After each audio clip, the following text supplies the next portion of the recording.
So here you are, you're Nick, you're touring the world, you're on stage with Tony Robbins, you got it all, of course, from the outside, everyone thinks people have it all, and you kind of walk away from America. You come to Dubai, you completely change your life, you come into the unknown. Why do that? Yeah. There's a few reasons why I moved from America to Dubai. The first one was I had this calling in my soul that I'm worth more, and the environment wasn't valuing me to what I knew I was worth. And so I just kind of felt like I didn't fit in, or I wasn't vibing with that industry and that crowd. I also got to the point where like we had the cars and we bought the cool house, and I was like, is this it? You know, I had that like spiritual moment where I was like, oh, like, this is kind of boring. You know, I need more. And I just ended a 5-year relationship, and so there was no strings attached. And my business partner got a download and was like, hey, we should at least check out Dubai, because I was gonna move to Colombia and do my digital marketing business and kind of just be a chill nomad over there. But I realized there wasn't any networking and any not much money over there. And so in May, I went to Dubai for 9 days, and I just wanted to experience it. I also reached out to a bunch of influencers here, and for those that messaged me, we'd link up, and I just wanted to feel the vibe and feel the energy. And a few things that were really noticeable about Dubai and the UAE, at least for me and my perspective. The first one was you can't really flex money here. Now, I lived in Miami, you know, like it's like flexing money, who's got a Bugatti, like all this different type of stuff. Here, just money's everywhere. And so it's not really a tool. That means relationships are more built off like what's your mission, what's your integrity, and what's your values. And if it's aligned, like let's do something together. There's also a very collaborative energy, at least I feel here, where meaning people are willing to open up their Rolodex if it's in alignment, if it's value. And even from the top down, the leadership is incredible in the sense that they run this place like a business. They run it as entrepreneurs. I mean, they mastermind about the world and then they implement it. Like, where else are you getting that? And so if things are aligned here, like they'll just change policies or they'll just destroy laws, and they want to create a healthy environment for their children, which is us. It's crazy. The other thing that really impacted me was what they did with people with physical challenges. You know, I have this story that's going viral that I spoke on the World Government Summit. But basically, I was on a beach and I needed to use the restroom, and I noticed that there was 3 restrooms. There was a male restroom, there's a female restroom, and then there was a restroom labeled POD. And I didn't know what that meant. And I was like, sir, what does this mean? And he's like, well, that's for you. It means people of determination. He said, here in UAE, we don't use handicap or disabled or crippled, whatever you want to call it. We use the term people of determination. And that level of thinking from the leadership, I was like, this is a place that I can call home. But also I was like, this is a place that I can provide immense value to. I can bring more eyeballs here. I can destroy the stigma about this place and help you make it the most inclusive, accessible city in the world so other people follow, right? We can really change the world here. And so I just felt called. I sold everything. I moved to Dubai. And by the way, another reason why I did this, and I think this is really valuable, is there's cycles of life that we're in, and this will be really, really insightful for those that receive it. There's cycles to life. The first cycle, I believe, is fire. And what fire is maybe you're in the gutter, things are so painful, and like I mentioned earlier, you'll do whatever it takes to cool yourself down. And so from fire, you move to water, and you're like, okay, I've got some success, or I'm out of the pain, at least I can pay my bills or something. How do you get out of a rat race? How do you create wealth not only for yourself, but also for the generations to come after? I am absolutely amazed with the quality of companies that we're getting exposure to. We go on to Zoom calls with the innovators and the folks who are building new applications in metaverse, blockchain, artificial intelligence, decentralized finance. What's going on, everybody? Thumbs up if you can see me. We are focusing on early stage investment. And the quality of people that we're getting exposure to, whether it be Dan Tapiero with 1RT, Jason Ma from Open, Yatsu from Animoca. It's been a phenomenal experience thus far. It has far exceeded my expectations. We are focusing on cutting-edge technologies. I view it now as the best investment I've ever made. The upside, I view, is unlimited. And as a retail investor, I would never get this exposure anywhere else outside of Investment Club. See you in the investment club.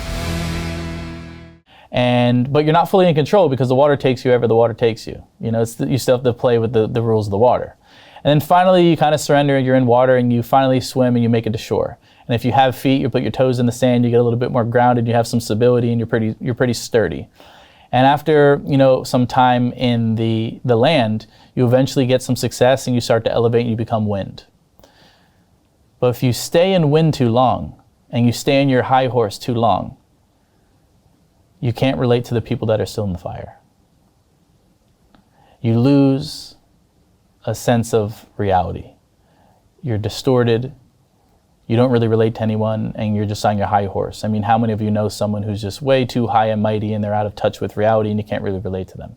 Now, me as a teacher, I want to be relatable. And so I firmly believe as men and women that all of us that are in air need to put ourselves back into the fire. And so as I move to Dubai and I sell everything and I leave a market that has generated me millions of dollars, all my family, all my Rolodex, I put myself back into the trial or the crucible or the fire or the flames to forge a new version of self. And I can assure you that it was scary, it was uncertain, I second guessed, I had nights didn't have sleep, regretting, did I make the right decision? And I had 3 months of not generating anything, just contributing, shaking hands, building relationships, and then that pendulum swings. And by month 4, I spoke, I was flying all around. I go to China in a couple of days. I was in Ireland. I spoke at the World Government Summit next to Elon and Tucker Carlson and Ray Dalio. And I'm like, how did I make it? But you get rewarded for the sacrifice. And Dubai has literally taken me and said, we want this to be your global launch pad and we want to blast you off to the world. And just to be direct, I was in America for 28 years. I never even made it to the White House. I'm in Dubai 4 months and I'm with some of the highest people here because they see the value. I'll end with this little answer is, it's like a water bottle.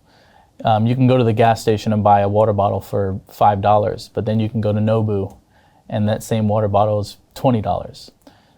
Essentially the water didn't change, but the environment valued it differently. Most of you right now are probably valuable, but are in an environment that doesn't value you. And then when you're in an environment that doesn't value you, you start to second guess your own value. And so my hope is everybody finds the place that values them the most, and don't stop until you do. Is that a consequence of the fact that Nick grew up in that environment and that they got to know the Nick from the basic up to the certain point and you can't grow any further? And is that a lesson to people that sometimes you do have to go back into that fire to go to the next level? Or do you think that's just something that's just an American way of thinking about you? What do you think that is?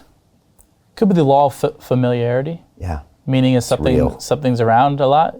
It's like you come to Dubai and you're like, the Burj Khalifa, this is amazing. And then a month in, you don't even look at the Burj. And that's a slippery slope. But I think it's a combination of starting from the bottom and then going to the top, but being in the same arena. They're just like, oh, that's just, that's Nick.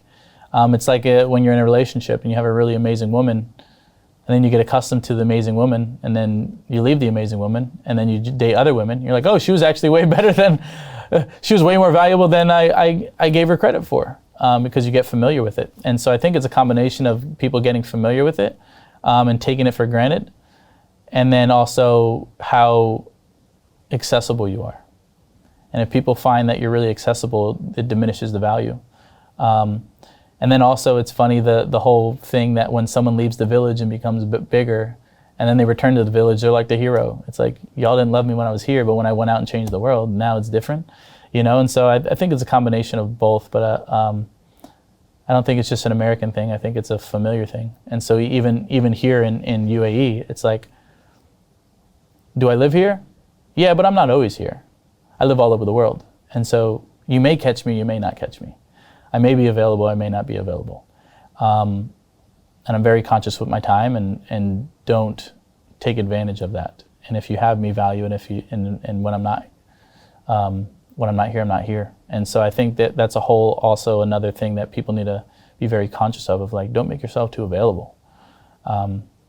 Because if you give an inch, people take a mile, but it gets familiar. You know, the jets get familiar, or the house gets familiar, and you can lose yourself. Hey, I know investing in crypto is scary. It takes a real leap of faith because there are so many scams, rug pulls, and bad actors out there. It's a dangerous business, which is why 95% of people lose all their money. Well, that's why I created the London Real Investment Club, so you can access the hottest deals on the planet and use the crypto bull market to create the generational wealth that you deserve. Join my team of over 100 people from around the world that are making millions of dollars behind the scenes investing in blockchain, AI, Web3 games, DeFi, Bitcoin, and more. Don't miss out. Click the link below to book a call with one of my team now. But hurry, this bull market will end soon. I know investing in crypto can be scary. That's why you gotta join the investment club. Pull the trigger. Let's do this.